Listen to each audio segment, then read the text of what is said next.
అందరికీ నమస్కారం అండి. ఈరోజు నేను చేయబోతున్న వీడియో ఏంటంటే బాబాగారి సచ్చరిత్ర పుస్తకంలో నుంచి కాదు, జనరల్ టాపిక్గా ఈరోజు చేయబోతున్నాను. ఆ వీడియో ఏంటంటే నిజమైన వ్యక్తిత్వం. ఇప్పుడు మనము ఇప్పుడున్న రోజుల ప్రకారం చెప్పాలంటే చీర కట్టుని చూడంగానే చీర కట్టుకుంది ఈ అమ్మాయి చాలా మంచిదై ఉంటుంది అనుకుంటాము. లేదంటే ఏదైనా కొంచెం మోడర్న్ డ్రెస్లో కానీ ఇంకేదైనా కానీ అట్లా ఉంటే చూడంగానే మనం జడ్జ్ చేసేస్తాము. అట్లా జడ్జ్ చేయడము కరెక్ట్ కాకపోవచ్చు. ఒక్కొక్కసారి అన్ని వేళలా మనం చూసే ప్రతిదీ నిజమై ఉండకపోవచ్చు. ఎలా అంటే ఇప్పుడు తామర పువ్వు ఎక్కడ ఉంటుంది అంటే బురదలో ఉంటుంది. కానీ దాన్ని కోసుకెళ్ళి లక్ష్మీదేవి అమ్మవారి పాదాల దగ్గర జడలోనూ తురుముతారు. అలాగే శ్రీ మహావిష్ణువు యొక్క పాదాల దగ్గర పెడతారు. అలాగే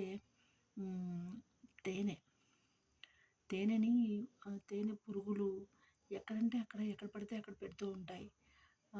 అది చూడడానికి కొంచెం భయంగాను లేకపోతే అట్లా అనిపిస్తుంది. కానీ దాని నుంచి అమృతం లాంటి తేనె బయటకు వస్తుంది.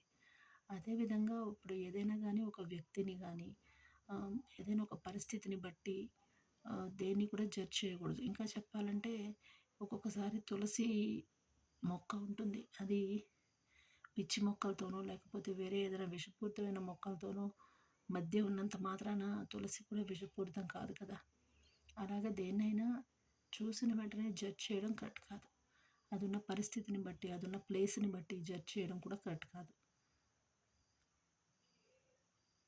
దాని నిజమైన స్వరూపము, దాని నిజమైన వ్యక్తిత్వం, దాని నిజమైన ఉపయోగము ఏదైతే ఉంటుందో అది శాశ్వతమే. కానీ దాని పరిస్థితిని, అది ఉన్న చోటుని బట్టి దేన్ని కూడాను మనము ఒక అంచనాకి రాకూడదు. ఈరోజుకి ఇంతేనండి. నమస్కారం.